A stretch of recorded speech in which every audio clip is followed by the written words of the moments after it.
Hello. आपण 2 मिनिटात आता सुरू करू.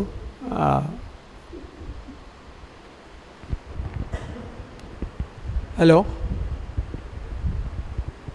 सुप्रभात. ॲडव्होकेट अनूप मेहता, त्यांच्या टीममधल्या ॲडव्होकेट वैष्णवी प्रभुदेसाई, सहकार निवास आणि आरोहीचे मेंबर्स, तुमच्या सगळ्यांचं मी प्रथम स्वागत करतो. ॲडव्होकेट अनूप मेहतांना मी आत्तापर्यंत सोसायटीच्या कामाकरता 3 किंवा 4 वेळेला अर्धा ते पाऊण तास भेटलो असेल. पण त्या भेटीतही मला 3-4 त्यांची वैशिष्ट्य जाणवली. एक तर त्यांचा रिडेव्हलपमेंट क्षेत्रातील अनुभव प्रचंड मोठा आहे. म्हणजे एवढा मोठा आहे की त्याचं वर्णन फक्त अफाट या शब्दामध्येच होऊ शकेल. दुसरं, ते अनेक वर्ष लॉ कॉलेजमध्ये प्रोफेसर आहेत आणि अशा प्रोफेसरना कायद्यासारखे किचकट आणि कॉम्प्लिकेटेड विषय अगदी सोप्या भाषेत आणि सरळ शब्दात सांगायची एक हातोटी असते. तिसरं महत्त्वाचं म्हणजे ते दादरवासी आहेत. ते हिंदू कॉलनीत पण कितीतरी दशकं राहतात. तुमच्या आणि आमच्या मराठी एवढंच त्यांचं मराठी तेवढंच उत्कृष्ट आहे आणि ते त्याच्यातनं संवाद साधू शकतात.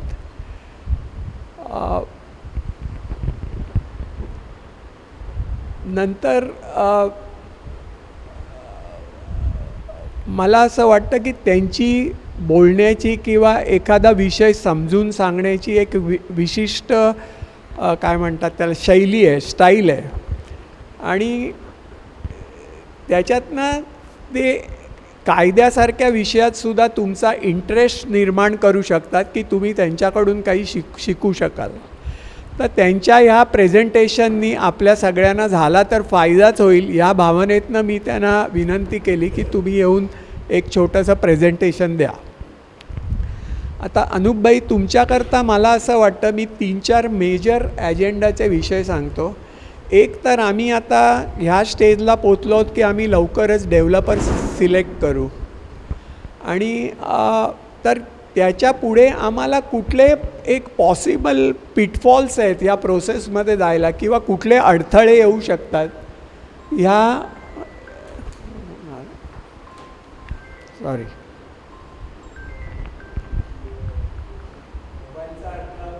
हो. आणि हे सगळे फालतू फोन्स आहेत, ते रेकॉर्डेड आणि तर ते तुम्ही आम्हाला जर सांगितले की त्या खड्ड्यात आम्ही ऑटोमॅटिकली जाऊन पडणार नाही, अशा प्रकारे जर आम्हाला तुम्ही प्रिकॉशन सांगितले किंवा काय काळज्या घ्यायच्या सांगितल्यात तर त्याचा आम्हाला फायदा होईल. दुसरी म्हणजे आता पुढच्या 6 ते 8 महिन्यात आम्ही वेगवेगळ्या टाईपचे ॲग्रीमेंट्स तयार करणार आहोत का, म्हणजे त्याला आम्हाला सामोरं जावं लागेल. तर त्याच्याकरता आम्ही काय प्रिपरेशन करायला पाहिजे हे एक गोष्ट आहे. दुसरी म्हणजे त्याच्याकरता आम्हाला इंडिव्हिज्युअली काय काय डॉक्युमेंट्स तयार करावी लागेल, ह्या ॲग्रीमेंटचं टाईम प्लॅनिंग कसं असेल, ह्या गोष्टी पण लोकांना समजल्या तर ते सुरुवात करू शकतील.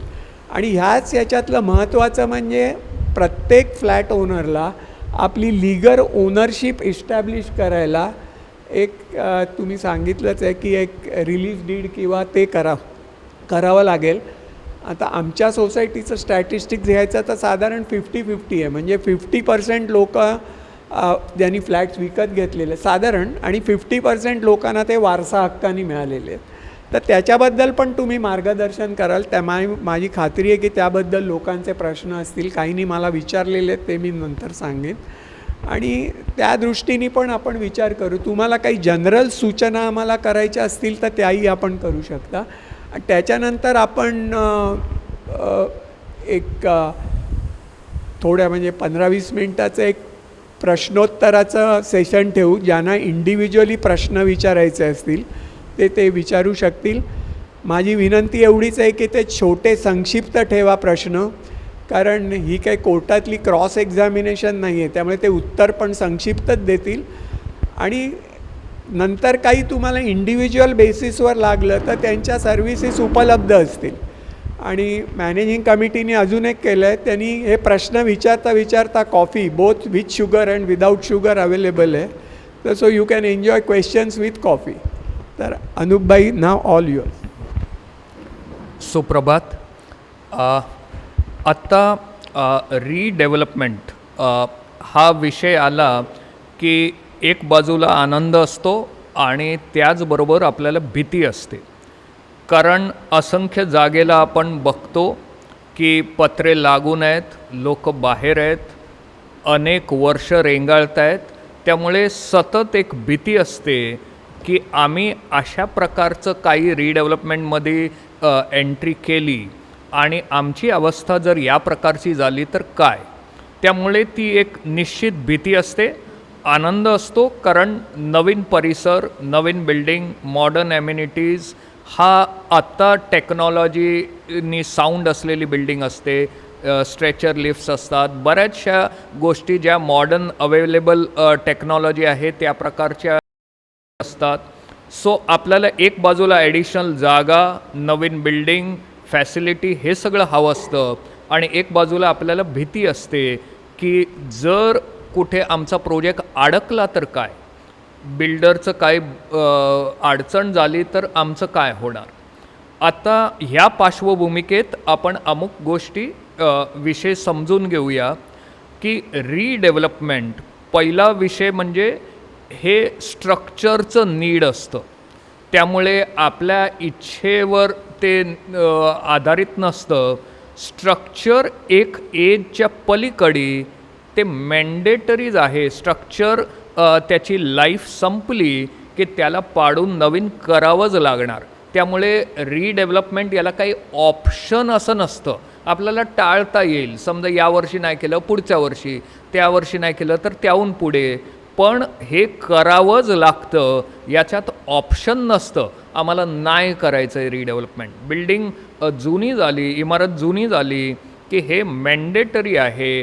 काहीतरी इन्सिडंट घडलं, प्लास्टर पडलं, दिसत असेल की आमच्या बिल्डिंग चांगल्या बनवल्या आहेत, मजबूत आहेत, अद्याप तरी काही असा विषय नाही आहे, पण स्ट्रक्चरल लाईफ त्या पद्धतीने संपलेली असते. त्यामुळे रीडेव्हलपमेंट ॲज आय सेड आपल्याला डिले करता येईल पण कॅन्सल करता येत नाही. रीडेव्हलपमेंट हे स्ट्रक्चरचं नीड आहे, म्हणून आज नाही तर उद्या आपल्याला हे करावंच लागणार.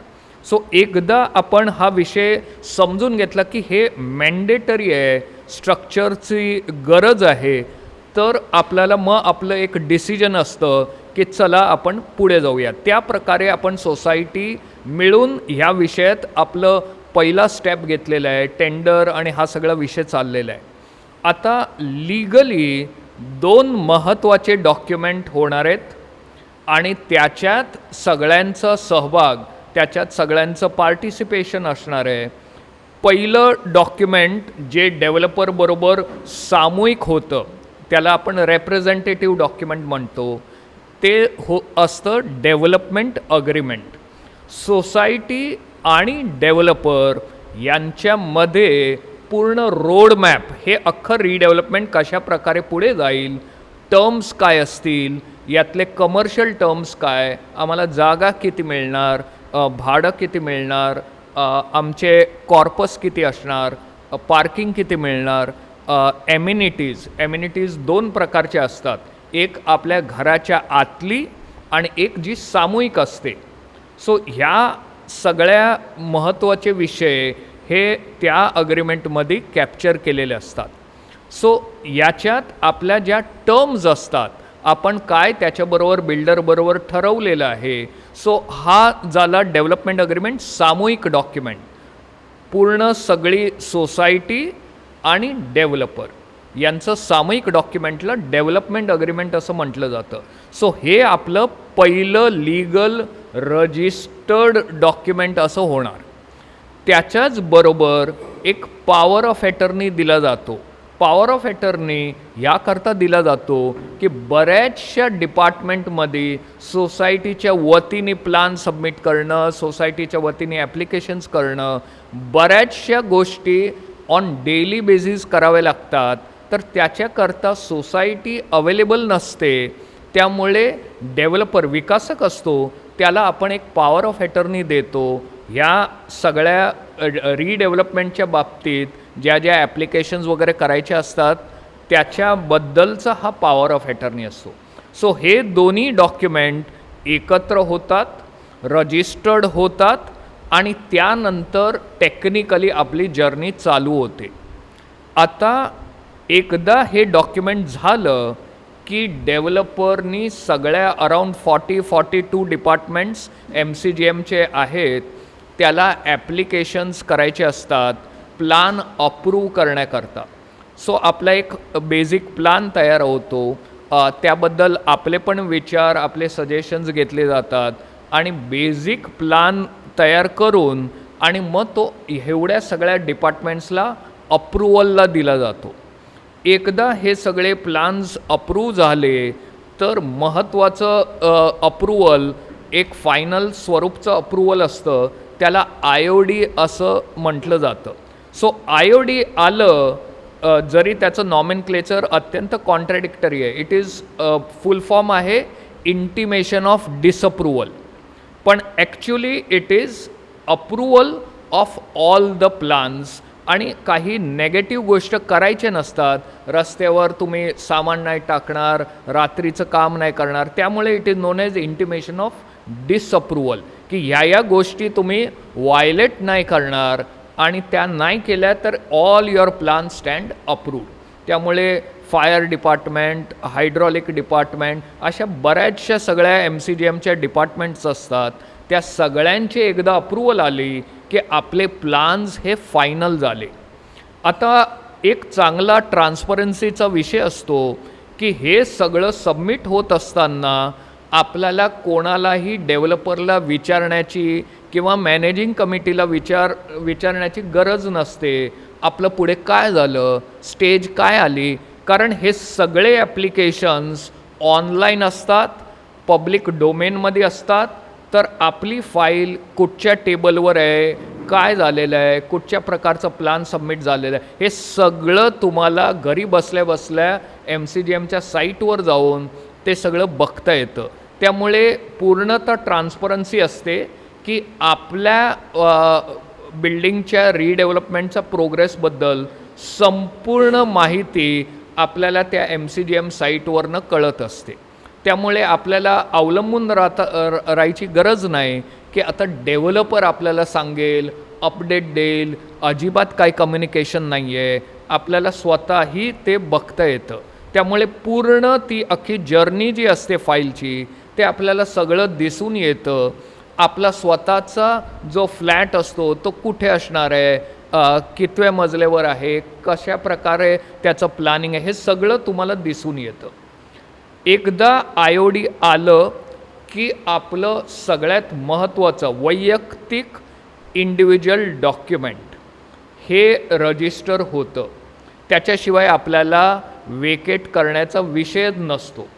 ते डॉक्युमेंट आपलं टायटल डॉक्युमेंट असतं आणि त्या डॉक्युमेंटला नॉर्मल नॉमेनक्लेचर असतं. टेक्निकल नाव आहे permanent alternate accommodation agreement, PAAA म्हणून शॉर्ट फॉर्ममध्ये सांगितलं जातं. पण ते वैयक्तिक डॉक्युमेंट आपल्या नवीन फ्लॅटबद्दल आपलं जे टायटल डॉक्युमेंट ज्याला आपण म्हणतो, त्याच्यात आपला फ्लोर प्लॅन असतो, त्याच्यात आपले नॉमिनी असतात, त्याच्यात आपल्या सगळे डिटेल्स असतात, सगळ्या वैयक्तिक विषय ते त्या डॉक्युमेंटमध्ये कॅप्चर केलेलं असतं. आणि ते नॉर्मली ट्रायपार्टेट असतं. ट्रायपार्टेट म्हणजे 3 पार्टी असतात, एक असतो इंडिव्हिज्युअल मेंबर, एक असतो डेव्हलपर आणि एक असतो सोसायटी. सो त्यामुळे त्याला ट्रायपार्टाईटचं स्वरूप असतं आणि ते आपलं टायटल डॉक्युमेंट, त्याच्यात नवीन फ्लॅट नंबर कुठचा आणि जो नॉमिनेशनचा विषय मी सांगितला, हा नॉमिनेशन सोसायटी नॉमिनेशनपेक्षा वेगळं असतं. सोसायटीचं जे नॉमिनेशनबद्दल खूप गैरसमज असते. सोसायटीचं जे नॉमिनेशन असतं ते अनेकदा मेंबरची गैरसमज असते की ते नॉमिनेशन माझ्या सवलती करताय, मेंबर म्हणून माझ्या सवलती करताय. हा नॉमिनेशन फॉर्म हा मेंबरच्या सवलती करता नसतो. हा फॉर्मचं ओरिजिनल इन्सेप्शन खूपशा सोसायटीमध्ये अडचण व्हायची की मंथली मेंटेनन्स जे सोसायटीचं असतं, कोणी मेंबर एक्सपायर झाला तर मग सोसायटी म्हणते आम्हाला कळत नाही मेंटेनन्स घ्यायचं कोणाकडनं. आता जो विल प्रोबेट या सगळ्याला 1 वर्षाची वेळ लागते, पण आम्हाला कळत नाही मग आम्ही घ्यायचं कोणाकडनं मेंटेनन्स. सो गव्हर्मेंटनी हा नॉमिनेशन फॉर्म इन्कॉर्पोरेट केला. हा नॉमिनेशन फॉर्म जो सोसायटीतला असतो तो फक्त आणि फक्त मेकिंग दॅट पर्सन रिस्पॉन्सिबल, त्याला जबाबदार ठरवणं सोसायटीचं मेंटेनन्स भरण्याकरता. त्याला अधिकार निर्मित नाही होत. आपली गैरसमज असते की माझ्या नॉमिनेशन फॉर्मनी आपण ट्रान्सफर केलं, आपण त्याला सगळे अधिकार दिले. तो नॉमिनी असतो हा आयडेंटिफाईड व्यक्ती असतो की ज्याच्याकडनं सोसायटीनी पुढचं मेंटेनन्स घ्यायचं असतं आणि तो ही becomes the face of the flat. आणि त्या फ्लॅटबद्दलचं सोसायटीला काही अडचण असेल तर तो जबाबदार व्यक्ती आयडेंटिफाईड होतो. आता हे जे आपण अग्रीमेंटमधलं नॉमिनेशन म्हणतो की ह्या कुठच्याही रिडेव्हलपमेंटला 2 वर्ष 3 वर्ष 5 वर्ष तेवढा पिरियड लागत असतो.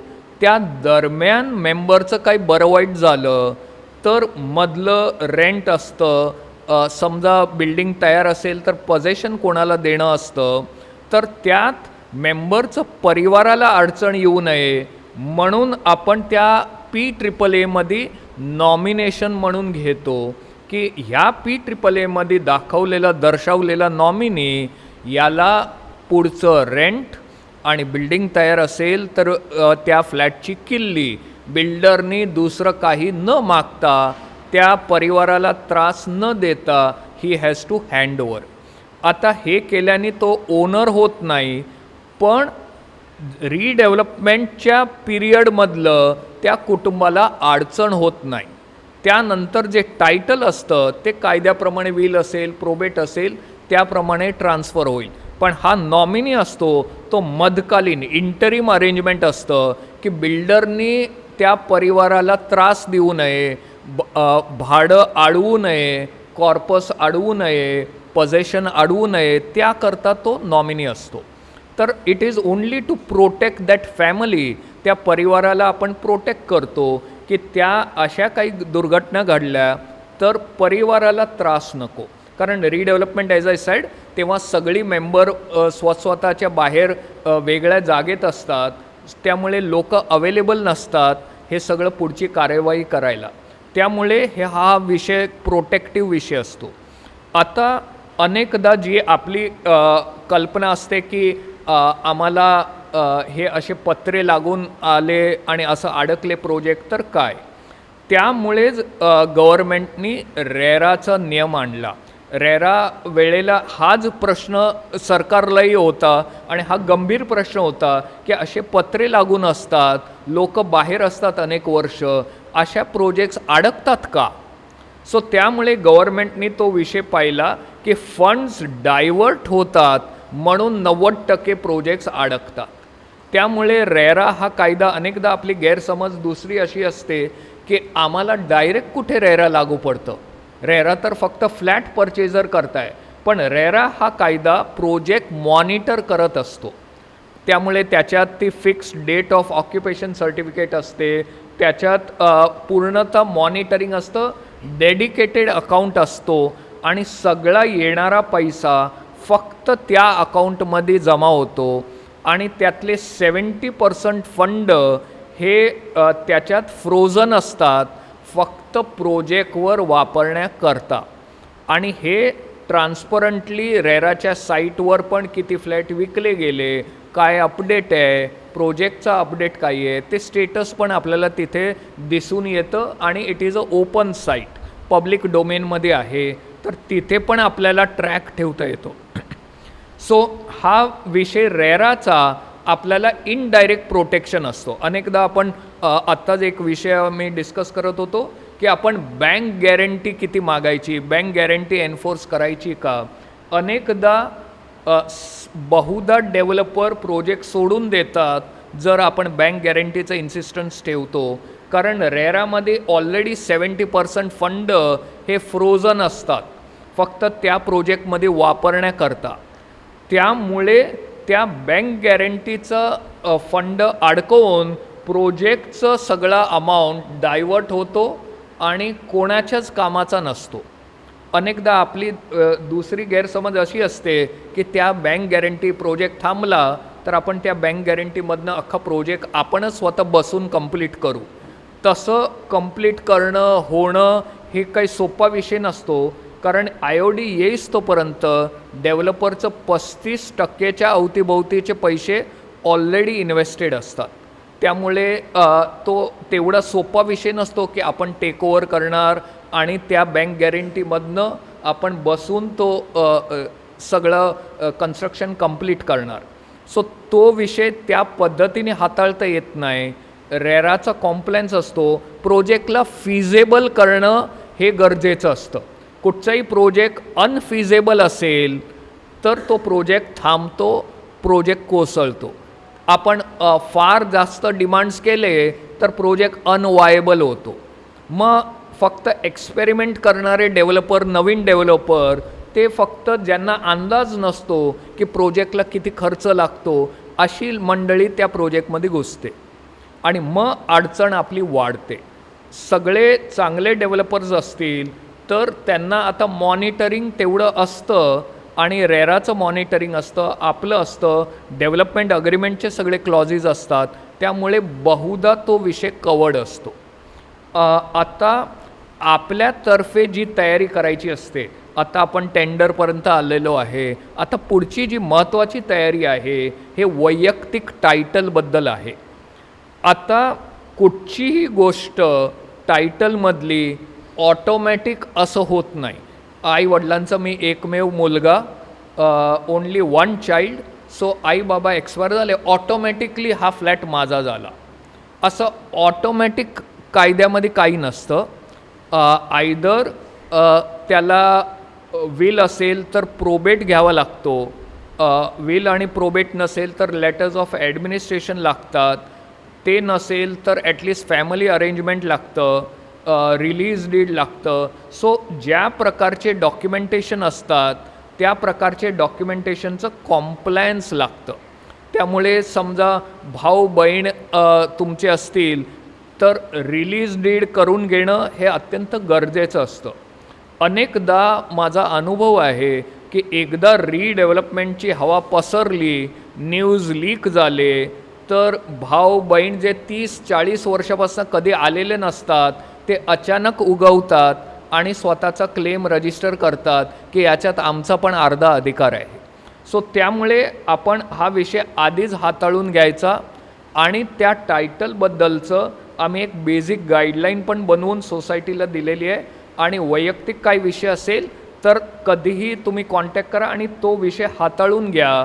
सो असा ग्रे एरिया ठेवायचा नाही की जिथे तुम्हाला कोणीतरी चॅलेंज करणार, त्रास देणार. कारण नवीन फ्लॅट त्याचं सगळं काउंटिंग झालं, याला 5 कोटीचा फ्लॅट मिळणार आहे, मग त्याच्यात माझा अर्धा अधिकार आहे, असं करून जे क्लेम येतात त्याच्याकरता पण पूर्वतयारी सगळ्यांनी केली पाहिजे.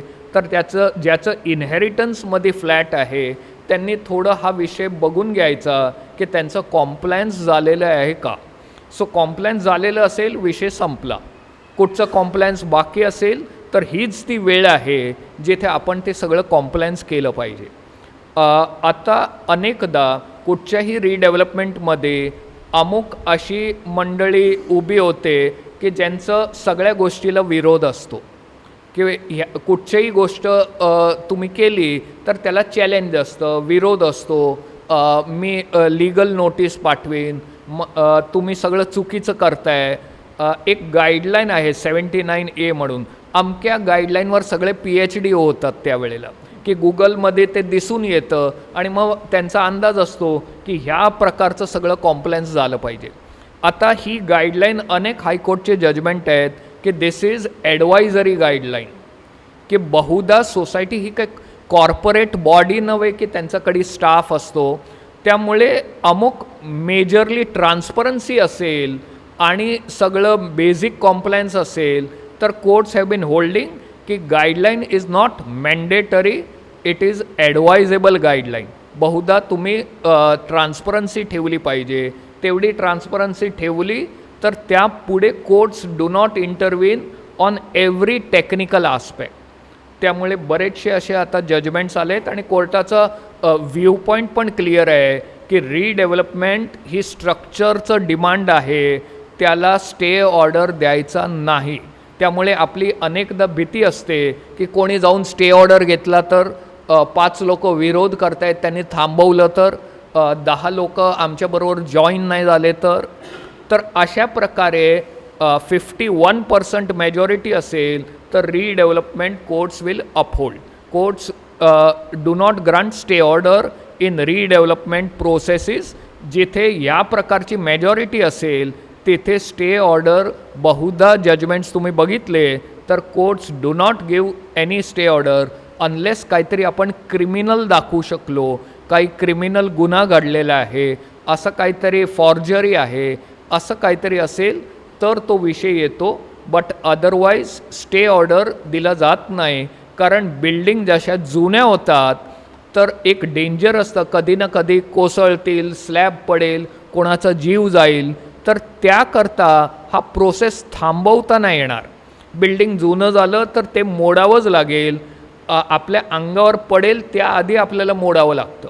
त्यामुळे we have to be careful that बाहेरनं दिसतं, आपल्याला वाटतं की आमचं तर ठणठणीत आहे स्ट्रक्चर, असं काय मला वाटत नाही याला अजून काय अडचण येईल, पण internally structure has outlived its life. त्यामुळे तो विषय आपल्याला हाताळावा लागतो. And all of you are doing in the correct method. आता आपलं सगळं कॉम्प्लायन्स आणि सगळंच ट्रान्सपरंटली चाललेलं आहे. त्यामुळे आय डोंट थिंक अशी काही अडचण येण्याची काही मला तरी वाटत नाही. बट अनुभवाने सांगतो की अमुक असा एक अचानक विरोध पक्ष तयार होतो आणि सगळ्या गोष्टीला विरोध, सगळ्या गोष्टीला चॅलेंज, लीगल नोटिसेस, मी कोर्टात जाईन, हे करीन. योग्य विषय असेल तर तो आपण कोणाचंही सजेशन योग्य असेल ते घेतलंच पाहिजे. याचं असेल त्याचं असेल, पण फक्त त्रास देणं, थांबवणं, स्वतःचं मत एन्फोर्स करणं अशा बाबतीतलं चॅलेंज असेल तर त्याला काही तुम्हाला सरेंडर करण्याची अजिबात गरज नसते. कोर्टात अजिबात हा विषय थांबत नाही आणि त्याची ट्रान्सपरंट गाईडलाईन आहे, त्याप्रमाणे आपला विषय त्याचप्रमाणे चाललेला आहे. सो रिडेव्हलपमेंट असं अडकेल, हे असं अडकलं तर आमचं काय होणार, ती काळजी कोणी ठेवण्याची गरज नाही. कारण आता कोर्ट्स डू नॉट एंटरटेन, उलट आता कॉस्ट लेवी करतात की तुम्ही सोसायटीला छळलंय, डिले करण्याचा प्रयत्न केला आहे, तुमच्यावर कॉस्ट लादले पाहिजे. सो कुठचं जेन्युन असेल, काही सजेशन, कंप्लेंट जेन्युन असेल ती आपण समोरनं सॉल्व केलीच पाहिजे. आणि फक्त थांबवणं, छळणं हा विषय असेल तर त्याला काय सरेंडर करण्याची अजिबात गरज नाही. त्यामुळे हा विषय आपल्या बऱ्याचशा चॅलेंजेस इवन अदरवाईज आहेत. सगळ्या गोष्टी अगदी, कारण अनेक वर्षांचा तुमचा इतिहास आहे. सो सोसायटीमधलं अमुक गोष्टी ज्या 30 वर्ष आधी घडलेल्या आहेत तर त्या आत्ता आपल्याला सॉल्व नाही करता येणार. त्यामुळे अमुक अडचणी, चॅलेंजेस ऑलरेडी आपलं आहे, आपल्याकडे दुसरे स्ट्रक्चर्स आहेत. तर त्यामुळे हा सगळा भाग सगळं अंदाज घेऊन, सगळ्यांना बरोबर घेऊन आपण पुढे चाललो आहे. सॉल्व करता येईल तितकं सॉल्व झालेलं आहे, करतो आहे आणि करणार. पण रिडेव्हलपमेंट थांबवून विषय काही हाताळायचा त्याची अजिबात गरज नाही. कारण हा सगळा विषय होताही बरेच वर्ष लागून जातात. आपल्याला स्टार्ट केलेलं आहे तर पुढचं मोहीम त्याच प्रकारे पुढे गेली पाहिजे. आता ह्याबद्दलचं दुसरं काही जनरल काही आपले विषय असतील, काही प्रश्न असतील तर आपण you can please ask. Yes.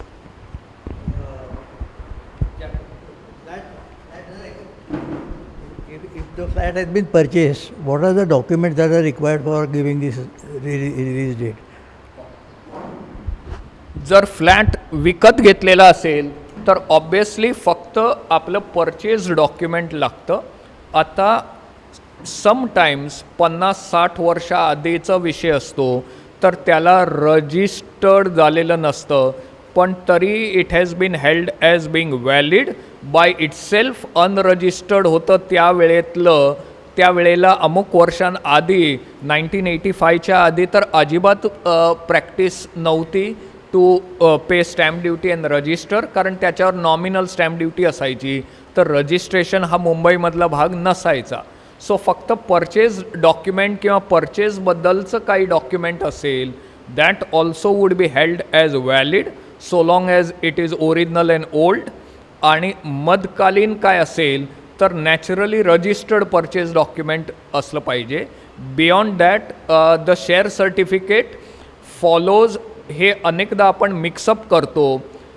Share certificate is a document of membership आणि agreement is the document of ownership. त्यामुळे मेंबरशिप फॉलोज ओनरशिप. त्यामुळे डॉक्युमेंट, परचेज डॉक्युमेंट हे टायटल डॉक्युमेंट आणि मेंबरशिपबद्दलचं डॉक्युमेंट हे तुमचं शेअर सर्टिफिकेट. सो शेअर सर्टिफिकेटवर अनेकदा ट्रान्सफर्स रेकॉर्ड होतात. जसं ओनरशिप चेंज झाली की मेंबरशिप त्याप्रमाणे चेंज होते. अजून कोणाचे काही प्रश्न?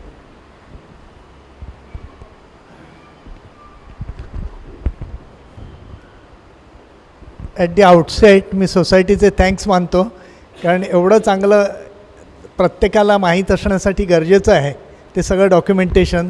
त्यातले प्रत्येकाचे काय काय पॉईंट्स प्रत्येकाने मेंबरने घ्यायला पाहिजेत याच्याबद्दल अगदी इलॅबोरेट आणि अगदी चांगल्या शब्दात ॲडव्होकेट साहेबांनी आपल्याला समजावून सांगितलं आहे. मी आर्किटेक्ट वार्टी, मी ROEचा मेंबर आहे आणि आमची सोसायटी तुमच्या सहकाराबरोबर जॉईन होऊनच करणार याबद्दल आम्ही हे केलेलं आहे आणि आम्हाला सगळ्या प्रकारचं कॉपरेशन द्यायचं आहे.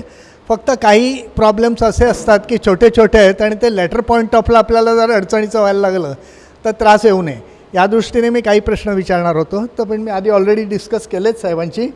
मेन म्हणजे आपलं जे ॲग्रीमेंट आहे, डेव्हलपमेंट ॲग्रीमेंट, डेव्हलपरबरोबर जे सोसायटीचं होतं त्याच्यात ROE also should be a party असं आमचं म्हणणं आहे. कारण उद्या आम्हाला नाही तर लोकस्टँडी काही राहत नाही. समजा डायरेक्ट जर सहकारबरोबरची मेंबरशिप आणि त्यांच्याबद्दलचं ॲग्रीमेंट झालं असेल तर वी बिकम आउटसायडर्स. म्हणजे though our agreement is there with society सहकार, we should be directly party to the developers agreement अशी आमची एक रिक्वेस्ट आहे, which he says it's a acceptable thing. त्याच्यानंतर परमनंट अल्टरनेटिव्ह अकोमोडेशनची जी ॲग्रीमेंट दिली जातील तीसुद्धा इंडिव्हिज्युअल्सची डेव्हलपरबरोबर व्हायला लागतील. हे वैयक्तिक जी ॲग्रीमेंट आहेत ती. त्याच्यानंतर तिसरी कंडिशन मला जी डिस्कस करायची होती ती आपल्याला टेंडरला मी डिटेल पाहिलेलं नाही अगदी, पण 3312 या स्कीमखाली मोस्टली जायला लागतं कारण लिमिटेड FSI आहे, 2.4चं आहे फक्त. त्याच्यामुळे स्कीम अगदी वायबल होण्यासाठी खूप एज टू एज होते. त्यामुळे मोस्ट ऑफ दी डेव्हलपर्सनी 3312 म्हणजे प्रोजेक्ट अफेक्टेड पर्सन्स, PAP त्याला म्हणतात, ते घेऊन स्कीम करू असं म्हटलं आहे. त्यात नंबर ऑफ टेनामेंट जे घ्यायला लागत आहेत ते खूप आहेत. त्याच्यामुळे अशी एखादी कंडिशन आपल्याला डेव्हलपरला रिक्वेस्ट करून टेंडर झाल्यानंतरसुद्धा डेव्हलपमेंट ॲग्रीमेंटच्या वेळेला इन्सिस्ट करता येईल का, हे मी साहेबांना विचारलं होतं की त्यांनी ठराविक ॲटलिस्ट 50% ऑफ दी PAPs विकत घ्यावे. कारण टोटल नंबर ऑफ PAPs खूप होत आहेत. ते ऐन वेळेला जर अवेलेबलच नसतील तर स्कीम रेंगाळायला नको. या दृष्टीने it is a safety wall. So if it is possible I would request him to throw light on this. आता त्याबद्दल आत्ताच आमची चर्चा झाली. आपल्याला सजेस्ट करता येईल, ॲमिकेबली ॲडवाईस देता येईल, पण जर आपण अमुक अशा गोष्टी बंधनकारक केल्या तर चांगले डेव्हलपर्स विड्रॉ होतात. जसं मी सांगितलं की अमुक गोष्टी आपल्याला मार्केट प्रॅक्टिसेसप्रमाणे, जसं अख्ख्या मुंबईमध्ये रिडेव्हलपमेंट ज्या प्रकारे होतं आहे त्या नॉर्मनी जावं लागतं. त्यांचा मुद्दा फार महत्त्वाचा आहे आणि निश्चित आपण निदर्शनात आणलं पाहिजे डेव्हलपरचा की आमची ही अपेक्षा आहे की ॲटलिस्ट 50% तू त्याआधी रिझॉल्व केलं पाहिजे. तर त्याच्याबद्दल म्युच्युअली त्याच्याबरोबर बोलता येईल. पण आपण जर बंधनकारक करण्याचा प्रयत्न केला तर परत आपला प्रोजेक्ट अनवायबल होतो. कारण ह्या सगळ्या मार्केट प्रॅक्टिसेस ज्या आहेत त्याप्रमाणे आपल्याला गेलं पाहिजे.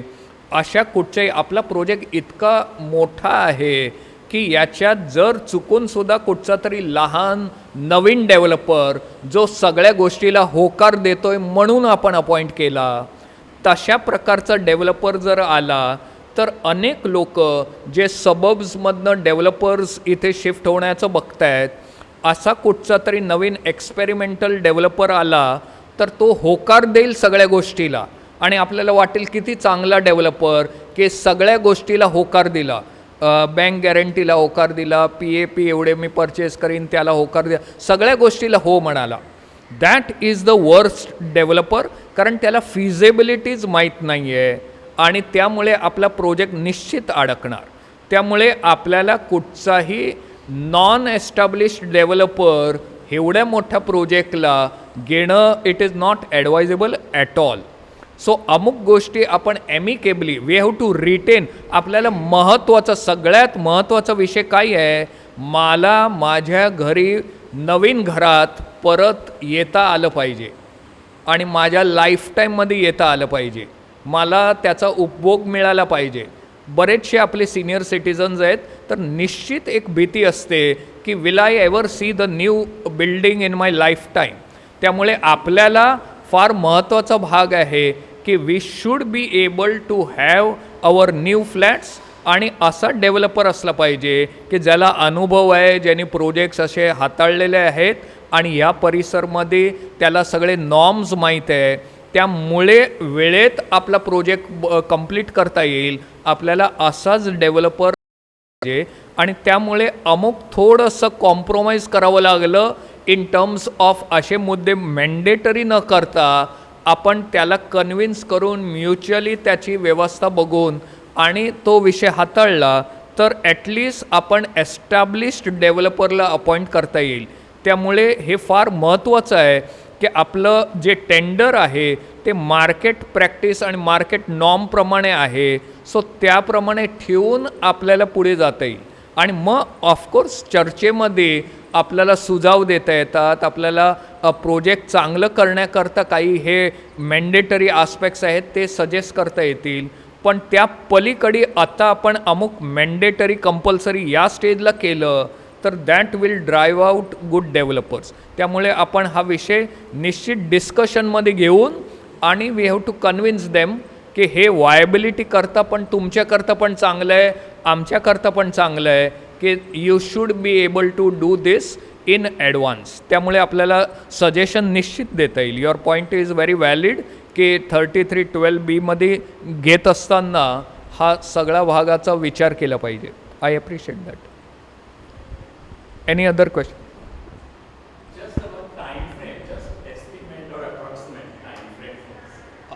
Roughly what I have been given to understand is it would be 5 years. I am given to 4 to 5 years would be by my experience. Though PMC is better qualified to give a accurate time frame, but my approximation is this. त्याच्यामध्ये normally it should be 4 to 5 months. आता फक्त 2-3 गोष्टी असतात, elections, new government, ते सगळं कुठचे तरी timeline आपले अफेक्ट होतात. यामध्ये कुठेतरी आपण अडकलो तर ते टाईमलाईन्स थोड्या अफेक्ट होतात, कारण मग new government brings new officer, they take 2-3 months to establish. त्यामुळे बट रफली on a ballpark what happens entire Mumbai या बाजूला इज अबाउट 4 monthsमध्ये a good developer 4 months from DA is able to bring the IOD roughly. एक मला प्रश्न कोणीतरी विचारा म्हणून सांगितलं होतं, त्या बाई आज येऊ नाही शकल्या आहेत. त्यांचा प्रश्न असा आहे की ते आणि त्यांच्या मिस्टरांनी इथे फ्लॅट विकत घेतला होता. मिस्टर आता एक्सपायर झाले, त्या बाई एकट्या आहेत. तर हे जेव्हा रिलीज डीड करणार तेव्हा त्यांची अशी इच्छा आहे की त्यांची एक मुलगी आहे तिच्या नावाने तिचं नाव घालता येईल, कारण त्याला काही लिगल प्रोसिजर आहे का she should approach society straight out? Release deed हे आत्ता आपल्या सगळ्यांकरता सगळ्यात उत्तम डॉक्युमेंट ह्याकरता आहे, फक्त 200 रुपये स्टॅम्प ड्युटी आहे. त्यामुळे फक्त 200 रुपये घेऊन तुम्ही ते रजिस्टर करता येतं आणि एका दिवसात होतं. आणि एकदम सिम्पल डॉक्युमेंट आहे. रिलीज डीड म्हणजे हकसोड पत्र, पण ते रजिस्टर असेल तर आता high courts have also been treating की it is treated as family arrangement, आणि बायलॉमध्ये जे नवीन सेक्शन आलेलं आहे त्या पद्धतीने तुम्हाला रिलीज डीड घेऊन सोसायटी त्वरित त्यांच्या नावावर ट्रान्सफर करता येईल. सो आपल्याला ज्या ज्या इन्हेरिटन्समधला भाग आहे जे कोणी एक्सपायर झाले त्यातलं हे सगळ्यात उत्तम आणि सिम्पल डॉक्युमेंट आहे. ऑफकोर्स जिथे कौटुंबिक there is coordination between the family, म्हणजे कौटुंबिक चॅलेंज नसलं पाहिजे, भांडणं नसली पाहिजे, but otherwise this is the simplest document. Yes madam.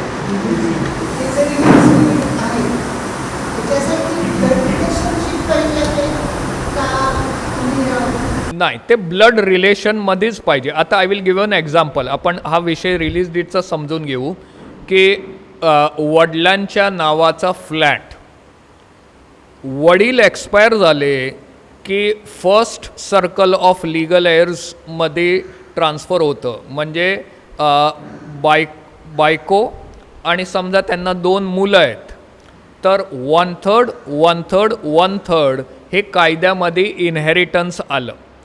आता दोन्ही मुलं म्हणतायत आईच्या फेवरमध्ये आम्ही आमचे अधिकार सोडतोय, त्याला आपण रिलीज डीड म्हणतो. सो ती 2 मुलं जे फर्स्ट सर्कलमध्ये आहेत ते त्यांचे अधिकार सोडतात. त्यांचे अधिकार सोडले की आई सोल ओनर झाली आणि हे डॉक्युमेंट फक्त 200 रुपये स्टॅम्प ड्युटी देऊन रजिस्टर करता येतं.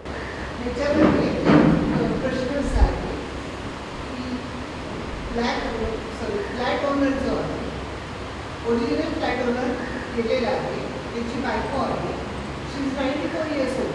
तिला इश्यू नाही, तिची सिस्टर इन लॉ तिचं सगळं करते आणि त्या बाईला तो ब्लॉक जो आहे तो सिस्टर इन लॉच्या मुलाला द्यायचा.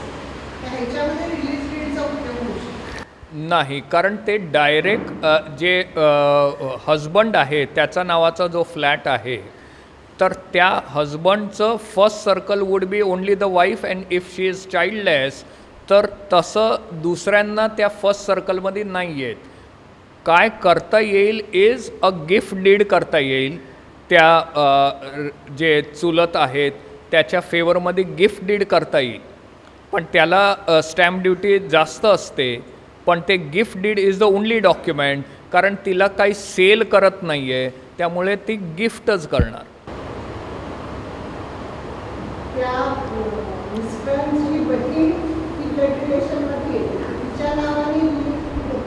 पण हे ह्या बाजूला बायको जिवंत असताना ते फर्स्ट सर्कल इथेच असतं, ती she will come in the second circle.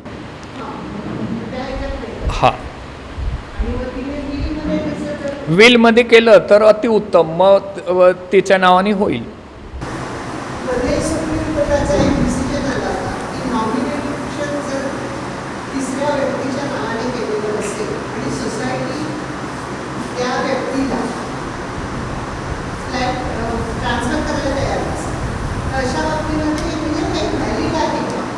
नाही तेच नाही ना, मी सांगतो ते त्या डिसिजनबद्दल पण गैरसमज आहे. डिसिजन एकदम क्लिअर आहे की नॉमिनीला प्रॉपर्टीमध्ये कुठच्याही प्रकारचे अधिकार मिळत नाही. मुलगा असो, मुलगी असो, ब्लड रिलेशन असो नसो, नॉमिनीला प्रॉपर्टीमध्ये कुठच्याही प्रकारचा अधिकार मिळत नाही. एकदम हे पोझिशन एकदमच क्लिअर, त्याच्यात अजिबात ॲम्बिग्युटी, कन्फ्युजन, सुप्रीम कोर्ट काहीही असं नाही आहे. It is very clear. Nominee has no right of ownership in the flat. So नॉमिनीबद्दलचं यात इम्पॅक्ट अजिबात येणार नाही. आता आपण येतो फक्त सक्सेशनवर. तर सक्सेशनचा हा विषय आहे. त्यांनी विल करता येईल, लाईफटाईममध्ये करायचं आहे तर गिफ्ट करता येईल. Yes madam, yes. Joint name and the first owner expires, so it automatically goes to the joint owner. की मुलाला पण एक्झॅक्टली हा प्रश्न चांगला आहे, कारण दिस इज प्रिसाइसली अनेकदा आपली गैरसमज आहे.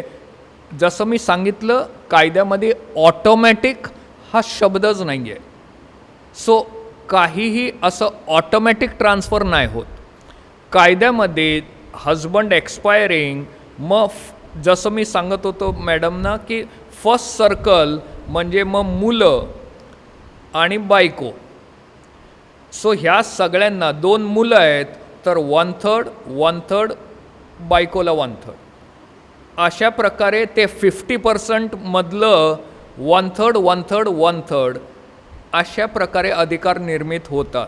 मग मुलांनी हकसोडपत्र केलं, रिलीज डीड आईच्या फेवर, मग ती फुल ओनर झाली. 50% ऑलरेडी तिचं आहे.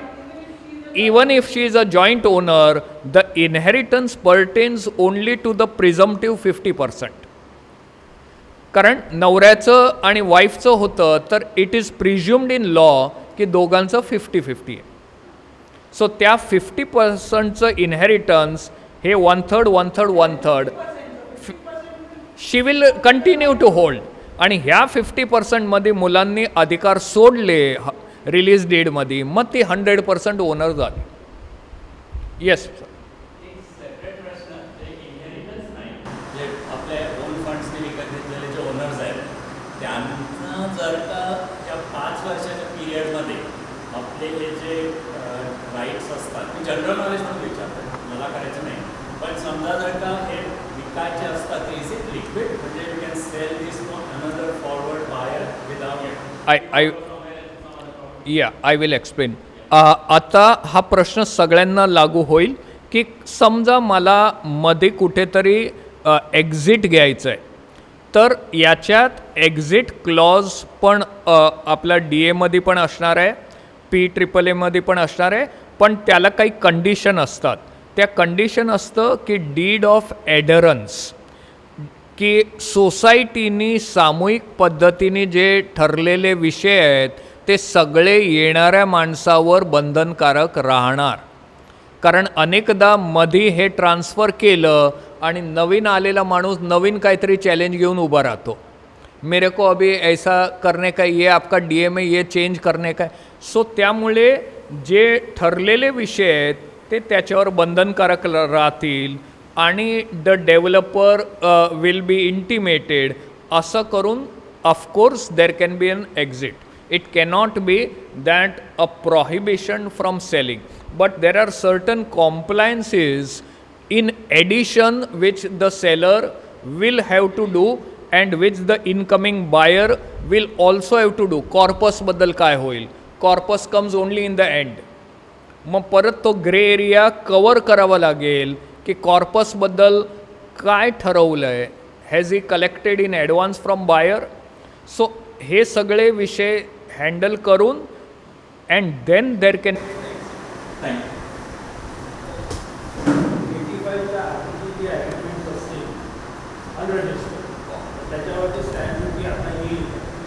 I will explain. आता त्यावेळेला नॉमिनल स्टॅम्प ड्युटी अशी धरली जायची, त्यामुळे दॅट वॉज ₹5. सो त्याला आत्ता it is treated as a valid agreement even if on a nominal stamp duty of ₹5. ₹5 stamp पेपरवर केलं असेल किंवा आधी ॲडेझिव्ह स्टॅम्प्स असायच्या. सो त्या ॲडेझिव्ह स्टॅम्प असेल त्याच्यावर तर that is treated as a valid title document if prior to 85. Amnesty is for documents which were of more value.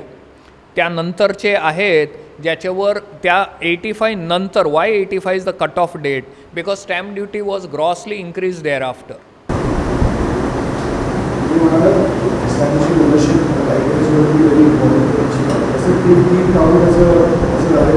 100% it counts. The only requirement is registered असलं पाहिजे.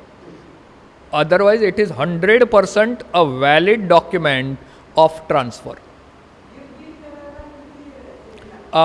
In a first circle जर gift deed असेल, first circle म्हणजे husband to wife, mother to son, mother to daughter, असं असेल तर it is 1%. 1% of reckoner value of today. आता reckoner value. आता याच्यात अगेन जितकी गिफ्टिंगची ओनरशिप आपण गिफ्ट करतोय तितकी. Suppose you are owning only 50% and you are gifting 50%, then 1% of that 50%. Pardon? नाही, स्टॅम्प ड्युटी.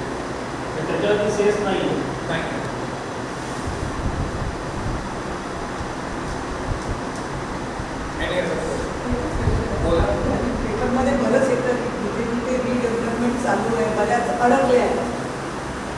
ते टेन्शन असतं म्हणून मी फक्त नाही, निश्चित. म्हणूनच मी स्टार्टलाच सांगितलं की एक विषय आहे की किती आपली भीती असेल तरी रिडेव्हलपमेंट आज नाही तर उद्या करावंच लागणार. कारण बिल्डिंग जशी जुनी झाली आहे, आपल्याला काय ऑप्शन नाही आहे की भीतीमुळे आता नाही करायचं आहे. पण जितके बेसिक प्रिकॉशन घेता येईल, आपण रोड क्रॉस करताना ॲक्सिडेंट होत असतात, पण बेसिक जितके प्रिकॉशन घेता येईल तितके घेऊन आपण रोड क्रॉस करतो.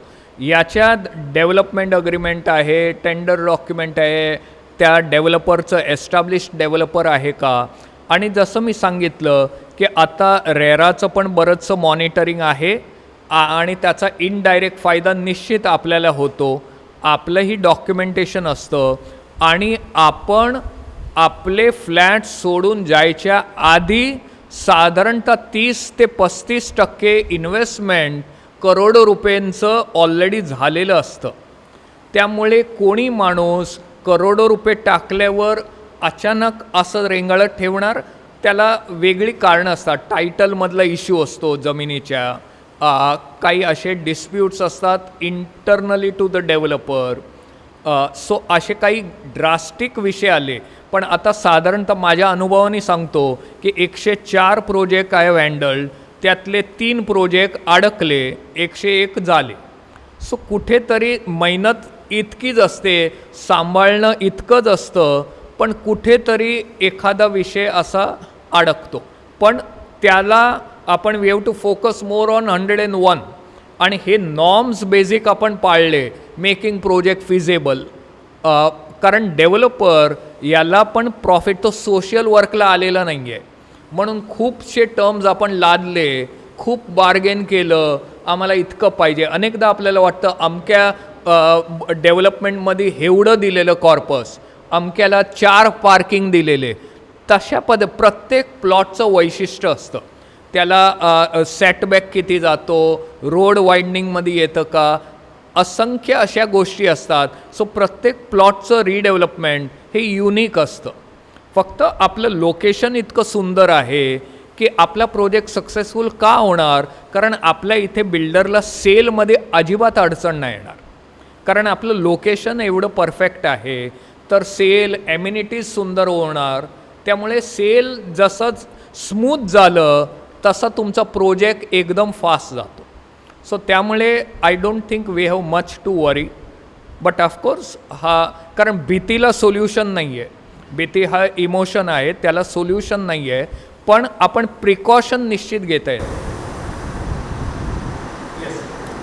मला गिफ्ट डीडबद्दल विचारायचं आहे की एकाला गिफ्ट डीड सुद्धा मुलाला द्यायचं असेल तर गिफ्ट डीड करताना नवरा बायको दोघांनी गिफ्ट डीड करायला लागेल की एकालाच करायला लागेल? कोणालाही एकालाच केलेलं नॉर्मली बरं असतं. नाही तर असं होतं की तुम्ही 50-50% तुमची पार्ट हे असते ना, शेअर. हो, तर मग पुढे असा प्रॉब्लेम येणार नाही की समजा वडिलांनी गिफ्ट केलं तर त्या मुलाला 50 मिळाले, 50 वाईफ करेल. कारण असं काही प्रॉहिबिशन नाही आहे वैयक्तिक पद्धतीने. कारण पारिवारिक विषय असतो, अमुक सेन्सिटिव्ह विषय असतो, मला ह्याच्याच नावाने करायचं, एकाचंच करायचं आहे, तो जास्त पारिवारिक विषय असतो. Legally there is no problem. कारण कॉस्ट फॅक्टर ते ब्लड रिलेशनमध्ये असेल तर 1%, सून असेल तर त्याला स्टॅम्प ड्युटी वाढेल. सो त्यामुळे पण तो पारिवारिक विषय असतो, त्याला लीगल नाही करता येणार असं नाही आहे.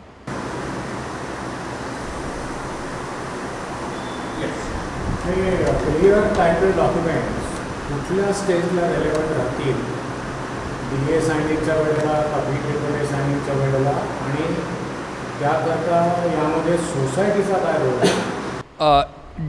दिस is a very important question. आपल्याला DA करतानाच हे आपल्याला क्लिअर केलं पाहिजे, कारण त्या वेळेला आपलं टायटलचा विषय, कारण आपल्या मेंबर्सची लिस्ट अटॅच होते, आपले शेअर सर्टिफिकेट्स अटॅच होतात, त्यामुळे आपण हा विषय निश्चित टॅकल केलं पाहिजे. आता टॅकलिंग मला इथे बसून फार सोपं आहे बोलायला की तुम्ही करून टाका सॉल्व. अनेकदा पारिवारिक अंडरकरंट असतो. आता मी कुठे भावाला एवढ्या वर्षानंतर ते NOC घ्यायला जाणार, तुम्हाला बसून बोलायचं आहे त्याचं रजिस्ट्रेशन करा. पण अनेक ह्या कौटुंबिक अडचणी असतात, पण ते आत्ताच सॉल्व करणं गरजेचं आहे, कारण त्यानंतर चॅलेंजेस चालू झाल्या तर मग जास्त अडचण होते. DAच्या आधी म्हणून आता दिस इज द करेक्ट स्टेज, आणि त्याचं कुठे कुठे काय अडचण आहे तर त्याचंही काहीतरी आपलं बसून सोल्युशन आत्ता काढता येईल काहीतरी, पण त्यानंतर इट बिकम्स अ प्रॉब्लेम. कबूल आहे, परंतु हे सर्व काम प्रत्येक इंडिव्हिज्युअल ओनरने ओनरने आपापल्या ठिकाणी आपले डॉक्युमेंट्स एक्झामिन करून घ्यायला पाहिजे. सोसायटीचा मला नाही वाटत अजिबात रोल नाही आहे. Society is just to remind, guide, make advocate available की बाबा आम्ही गाईडलाईन बनवली आहे, तुम्हाला काय कुठे अडकताय तर विचारा, बोला, आमचं कॉपरेशन लगेच देऊ. सोसायटी इज अ फॅसिलिटेटर, पण कौटुंबिक बाबतीत त्या पलीकडे इंडिव्हिज्युअल फ्लॅटमध्ये society has no role to play. Right. Therefore development agreement करताना सोसायटीची मेंबर्स लिस्ट देईल, that will be as per its record. Exactly, म्हणून सोसायटीचा रोल इथे संपतो. पण आपण we are trying to be a facilitator, reminding everyone की दिस इज द टाईम, आम्ही कॉपरेट करू, कुठे अडचण आहे आत्ताच सॉल्व करा, आत्ताच आपण हा विषय हाताळून घेऊ. It is only as a facilitator, but beyond that आपला डायरेक्ट तसा society has no role to play at all. Any other questions? Bank गॅरंटीचं तुम्ही म्हणालात की we should not insist bank guarantee with the developer. Because अनेकदा इन्सिस्टन्समध्ये आपण मागायला we can ask for anything. We अनेकदा आपल्याला एक सायकॉलॉजिकल विषयाचं म्हणजे बँक गॅरंटीशिवाय असंच म्हणजे सगळं मोकळं मैदान द्यायचं, पुढे अडकला तर प्रोजेक्ट, त्याची financial viability. But practical bank गॅरंटीचे दोन इश्यू आहेत. एक, बिकॉज ऑफ रेरा वायबिलिटी निघून जाते की 70% तिथे फ्रोझन होणार, प्लस बँक गॅरंटी पण देणार, तर तुमची फायनान्शियल वायबिलिटी मग 10%, 20% of the project cost is what the guideline would advise. तर 20% ऑफ द प्रोजेक्ट कॉस्ट, आता समजा प्रोजेक्ट कॉस्ट 100 कोटी आहे, समजा प्रोजेक्ट कॉस्ट 100 कोटी आहे, तर 20 कोटीची बँक गॅरंटी.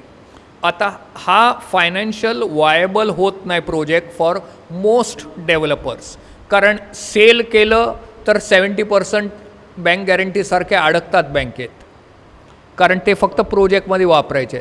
सो त्याचे फंड्स सगळीकडनं there is a crunch of funds. So normally all top developers then withdraw from such projects. आणि सेकंड, समजा आपण घेतली बँक गॅरंटी, तर बँक गॅरंटी आपण कशाकरता घेतो आहे?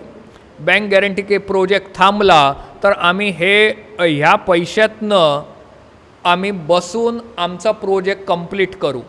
हे पेपरवर अत्यंत सोपं दिसतं, बट जर मुंबईमध्ये तुम्ही बघितलं तर एखादाही प्रोजेक्ट आपल्याला असं मिळत नाही की जिथे बँक गॅरंटीमधनं that society set down, managing committee constructed the building, allotted the flats, कारण असंख्य गोष्टी घडलेल्या असतात तोपर्यंत. आता IOD झालेलं असतं, प्लान्स अप्रूव्ह झालेलं असतात, त्याच्यात सगळ्या सेल झालेल्या असतात, सेलेबल कंपोनंटमध्ये अलॉटमेंट झालेलं असतं. सो पेपरवर दिसते बँक गॅरंटी, पण प्रॅक्टिकल एन्फोर्सिबिलिटी वेळेला खूप इश्यूज येतात. तुम्ही म्हणालात की त्यांना एक पर्टिक्युलर अमाऊंट आपल्या वेगळ्या अकाउंटमध्ये ठेवायला लागते, म्हणजे प्रत्येक 5% ऑफ द प्रोजेक्ट 70% नाही 70% हे प्रत्येक ट्रान्झॅक्शनमधलं भाग हा फ्रोझन असतो इन अ डेडिकेटेड अकाउंट. रेरामध्ये रजिस्टर केलं की तुम्हाला डेडिकेटेड अकाउंट उघडावं लागतो आणि त्या डेडिकेटेड अकाउंटमध्येच सगळे पैसे घ्यावे लागतात ऑफ द प्रोजेक्ट.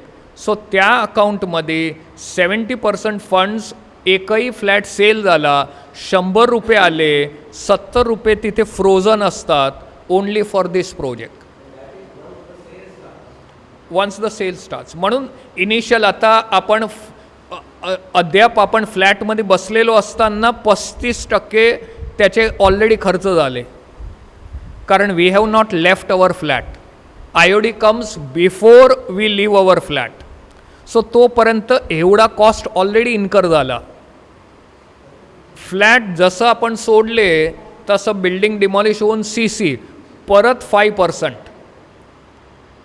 सो नाव already he is in there. आता फक्त कन्स्ट्रक्शन कॉस्ट उरला.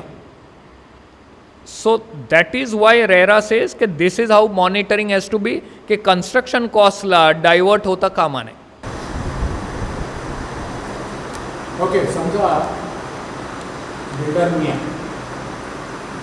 IOD करता खर्च केले आहे, एस्क्रो अकाउंट ओपन केला आहे, सेलमधून पैसे तिकडे आले, can I withdraw money from escrow account to reimburse myself for the IOD expenditure? In fact all further future जे बिल्स असतात तेच त्यातनं निघत जाणार.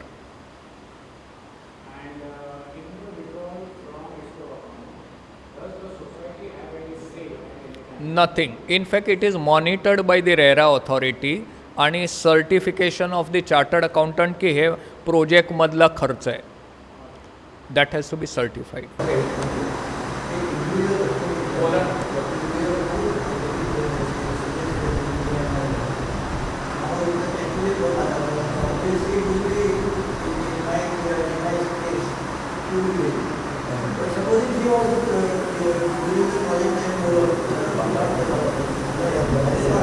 मग तुम्ही त्या प्रकारचं विल बनवायचं की माझं काय बरं वाईट झालं तर माय वाईफ, तिचं काय बरं वाईट झालं, बरं या नो या तिचं काय बरं वाईट झालं तर so and so, nothing, and you will come back to the new project. In case of joint ownership, you mentioned giving provision is equal share. But if the specific unequal contribution can be established, then I guess it will be according to the constitution. नाही, unfortunately, the title would be treated this way. Your source of funds will not decide your title. So आता आपण एक husband wife धरूया. Almost 99% amount is paid by the husband, but still it would be treated as a joint property unless the agreement itself specifies the ratio of ownership. हां, त्यातच जर मी ratio ठरवला 90% माझे 10% बायकोचे, only if the document specifies, then otherwise no.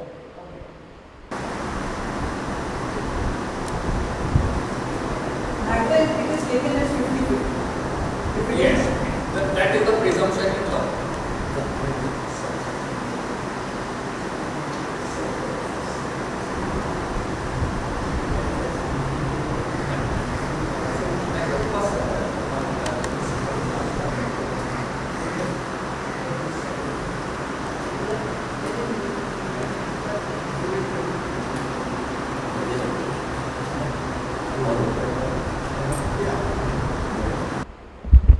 I think anybody has more questions? So good, I would like to thank Advocate Anup Mehta and Advocate Prabhu Desai for making this possible. I am sure everybody has benefited and thank you very much. We'll keep on taking help. One thing I want to just announce, that in case you have any individual requirements of this release deed or something, Advocate Mehta has said that he is willing to help on individual. Society has no role to play there. तुमचे जे problems असतील ते solve करून देतील at a special whatever expense or to your account. Thank you. आपलं development agreement झालं की साधारणतः 3 ते 4 महिन्याच्या आत आयोगी साधारणतः जर इलेक्शन्स आणि यातला विषय लांबला नाही तर कारण ते कोड ऑफ कंडक्ट